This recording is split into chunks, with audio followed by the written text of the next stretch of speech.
Player coming at you with my first chaotic video. Tutorial video for anyone who doesn't fully understand the rules of chaotic. So these are a bunch of my cards. Fire, Water, Wisdom.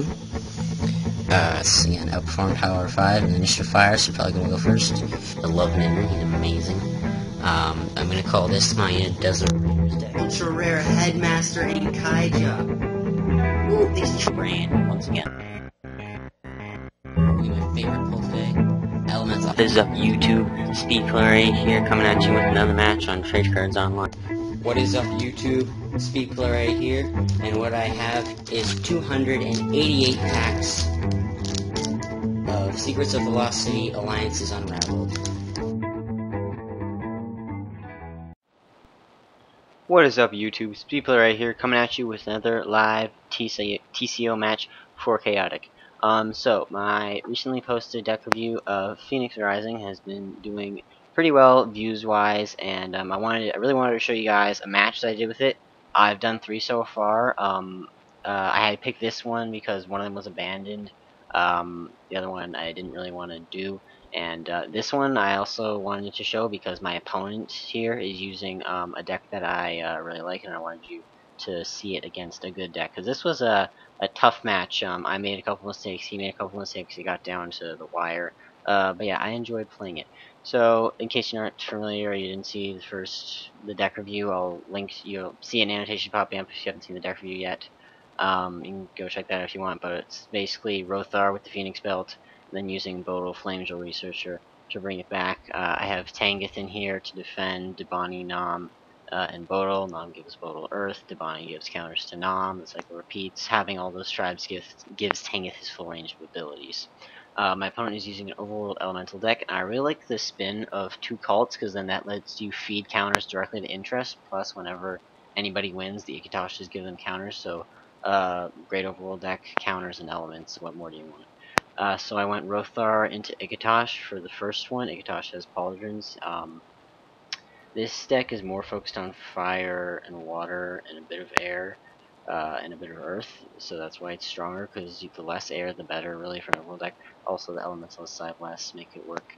So as you can see with his music, he has quite a bit of heal. That's a total of 65 heal, plus any counters interest gains go directly towards that heal, and she gets a lot of counters. So it's really a tough bit for me to try and burn him out when he has that much heal and the music advantage, plus 2 Rhymes of the Reckless, which we'll use later.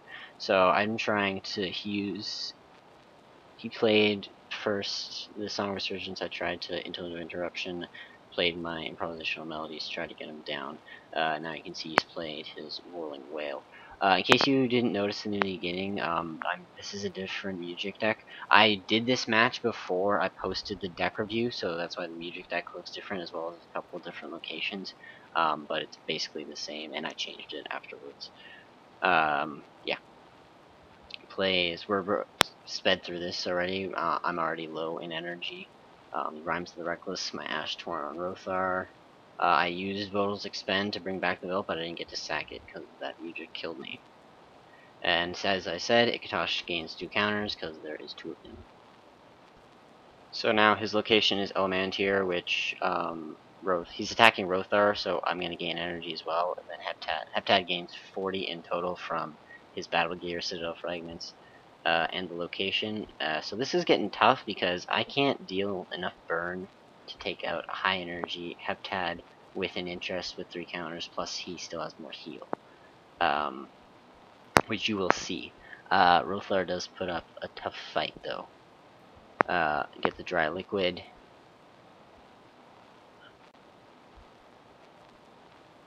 His biggest attack is that Dead Water there. Luckily I had already spent most of the counters on Nom, so I just had to play this one and get Bodal Earth, plus I have Debani for more counters. I use the Expend on Bodal to bring back the belt, and I get the other Dry Liquid. So I'm at 45, he's at 50, he plays Flood Force. He's got that Symmetry Slam in his hand, which is good in this case because it does 15. I get Magma Hack for 15. Kind of dumb how I have a super and a 1 that's dealing the same damage as a rare 0. Plays Consuming Flame. I really like this deck just because the focuses on fire and water a lot, but doesn't miss out on having lots of elements. And then I get the cruddiest hand you could possibly imagine. At 15 energy, I would have taken anything else. My Inferno Claws are still. Also, this thing I do here is a mistake. I'm targeting Bodil with the Discord of Flame, which I can't do because he has a Wheel's Energy Vessel. So my bad, that is not allowed. I also tried to play the Song of Symmetry.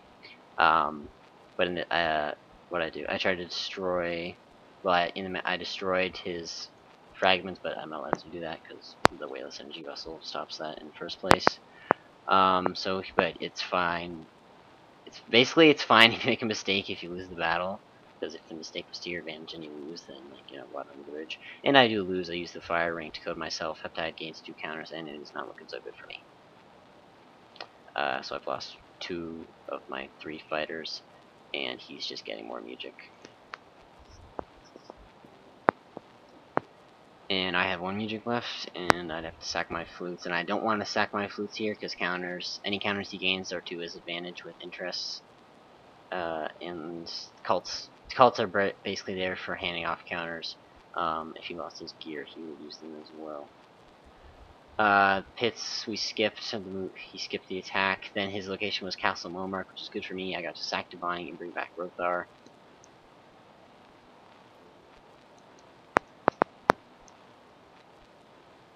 He thought we had to do a showdown, but it was only 2 turns at this point. And now it's my attack, the Cliffs, which is good. So that means Bo gets Earth, which means I get a free expend, and I take Rothar into interest. At this, just for a long shot. Also, Magnemite hasn't come up yet, so I could have destroyed her gear early on. I used the expend to bring back the belt, so I've got 20 burn. I have initiative.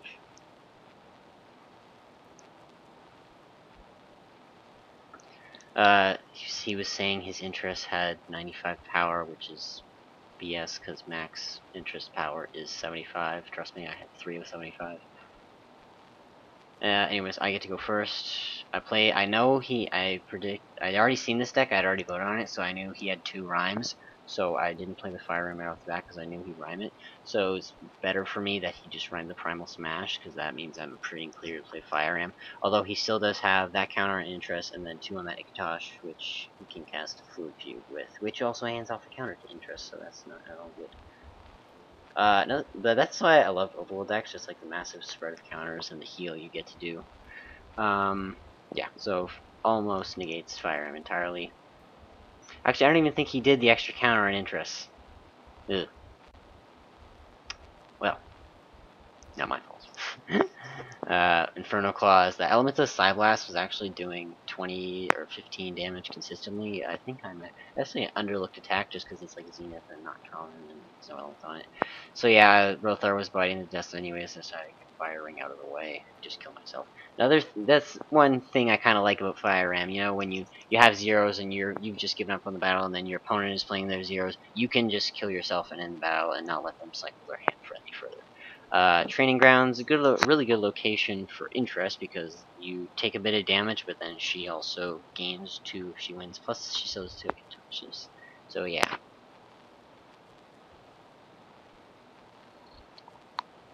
This is Ikatosh versus Tank Toborn here, I believe. Played Magma Hack. Because I have a Dane, that means Tangoth has Element Proof, which means I get 20. Plus my gear, so 25 plus 65 is 90. And I'm getting good consistent-ish damage, so I'm not too worried about this one. Plus he's used up. He could have, if he wanted to, just used it. Again, this was my opponent. I don't think he's the most experienced player because there was a lot of times where he made some bad calls, which one you will see very soon, and then a bigger one later. But deck's still good, so that's why I still wanted to show it to you guys. Oh, in case you've been paying attention to the comments, like the chat section on the right of the screen, he uses caps lock a lot, and that's just a personal annoyance. Like, fine, in the first 5 minutes it's funny, but then after an hour it's like, dude, stop. Anyways, Tangoth has 30 energy, got Ikatosh down to 10. He does get the Torrent of Flame.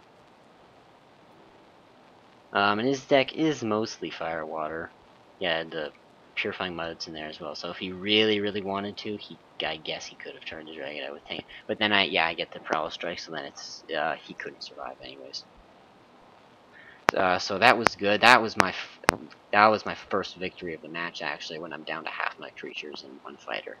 And so at this point, this Tank is my only fighter, and then this is where, okay, this is his first bad move. So he sacks both his motorcycles just to get interest in the back, which is pointless since it's my attack next. So I'm just gonna move everything away. Plus, I would just defend. So bottom line, there was no point in wasting that move on those motorcycles. You're gonna have to fight Tangus anyways. Just save those for a more strategic moment. So yeah, it's my attack. I don't care that I don't get Tangus abilities. I'm just gonna attack Heptad on my location. I get initiative and I get Earth. So removing interest there was the most pointless thing. Plus, in this case, he wasn't gonna be able to stop me from attacking Heptad anyways. So he's gonna lose his only creature that has air. Plus Bodil gets a free expend, so I do bring back the belt. It's only gonna do 10, but that's fine.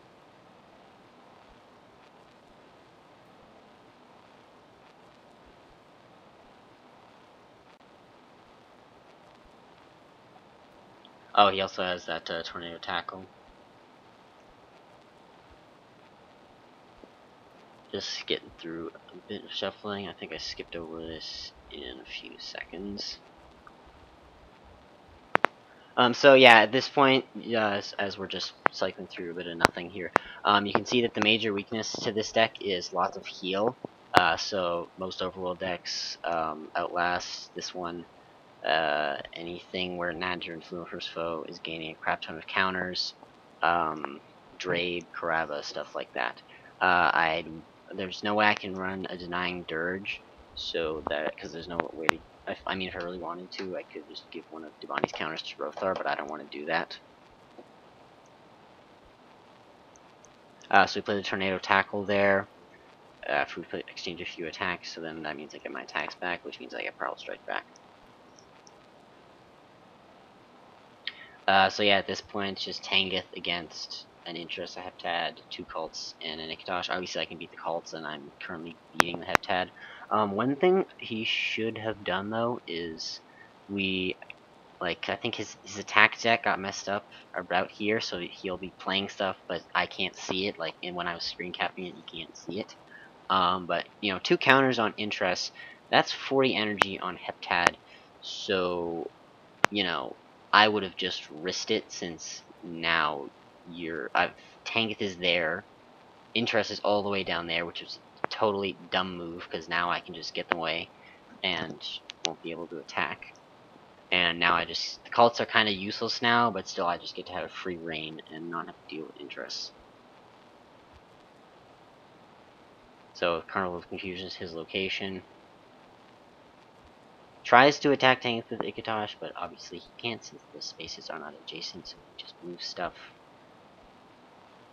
Moves interest up again, totally wasted. If he didn't, she would just be in the center spot on his side of the board right there for his attacking in Carnival of Confusion, which means Tangith would have had air water, which means I would have had to waste an attack on Flame Breach, and he could have potentially gotten off some high damage attacks.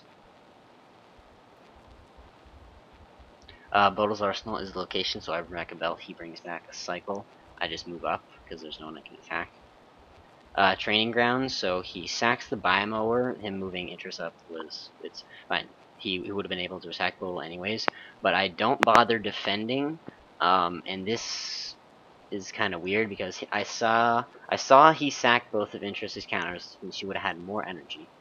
And also it's his location, which means initiative, and so obviously he's gonna beat Bodil. But then I thought, hey, I can just play my Flame Breach. I took back the firing. I play Flame Breach, give Bodil fire, then I get to use Bodil's fire expendability, which is destroy one of your gears, destroy target battle gear, or destroy the opposing gauge creature's battle gear. Bottom line, I get to destroy the pauldrons. This means interest loses fire, and that's better for Tangith, and so then I just shoot myself in the head with Fire Ring, get that over and done with, and now I've got weaker interest, which means less heal from the ability because she has less elements. And the general discard was glitching, so as you can see I now have 2 Bodals. For some reason, the weird TCO discard glitch. I don't know. It's so random. Runic Grove is my location, kind of boneless at this point in the match. I just take Tangith into Cult. Try to set up my hand for later. Obviously I can beat a Cult. I've got the 2 Magma Hacks, play the first one. I'm going to be able to ditch that Fire Ring as well.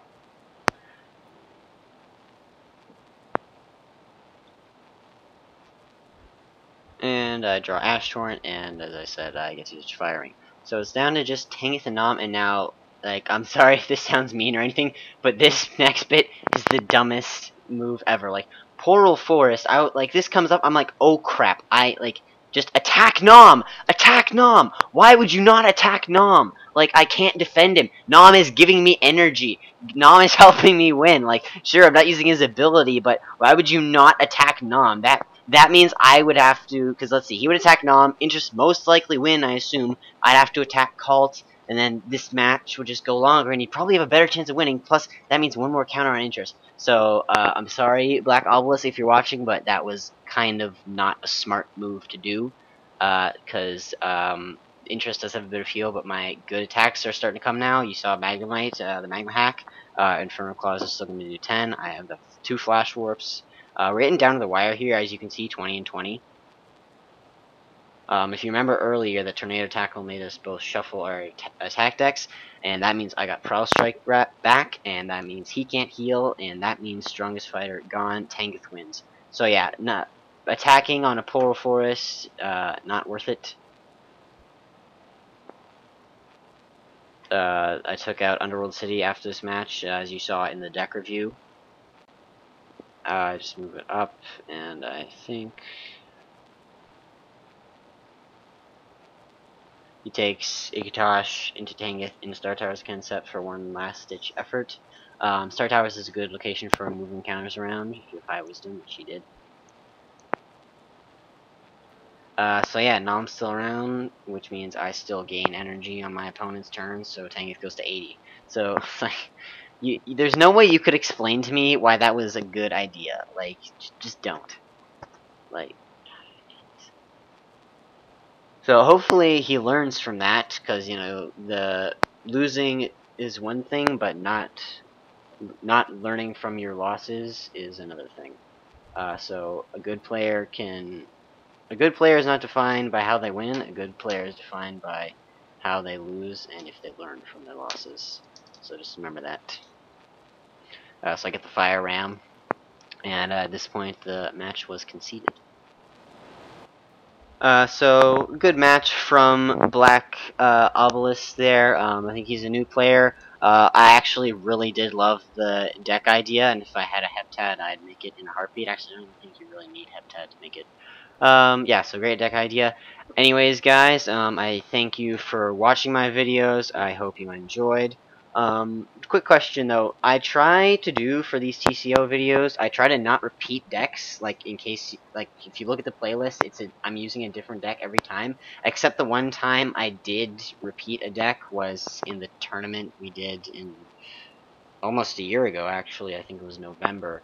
My Overworld stat deck. So yeah, but I like to try to do a different deck every single time. But if somebody could let me know in the comments, do you guys care? Like, do you guys want to see certain decks multiple times? Is there a deck that I haven't shown yet that you want to see? Is there a deck you never want to see again? Like, so somebody let me know. You guys, like, watching any YouTube creators content, when they ask you for feedback, it's really important. So if you're watching this right now, just scroll down to the comments. If there are no comments, if there's 0, if you're watching this early, please be that first person to comment and tell me your opinion. I value everyone's opinion, so what you say will be taken into consideration for future videos. And yeah, guys, so thank you for watching. I hope you enjoyed it. I already said that. Please give this video a big thumbs up. hit that subscribe button if you have not already. I release videos whenever I can. There's no regular schedule. Types of videos you're going to see are TCO battles, deck reviews, the rare opening. I might do one soon, maybe. And yeah, guys, that is my time. I'm Speed Player A, and I will see you in the next one.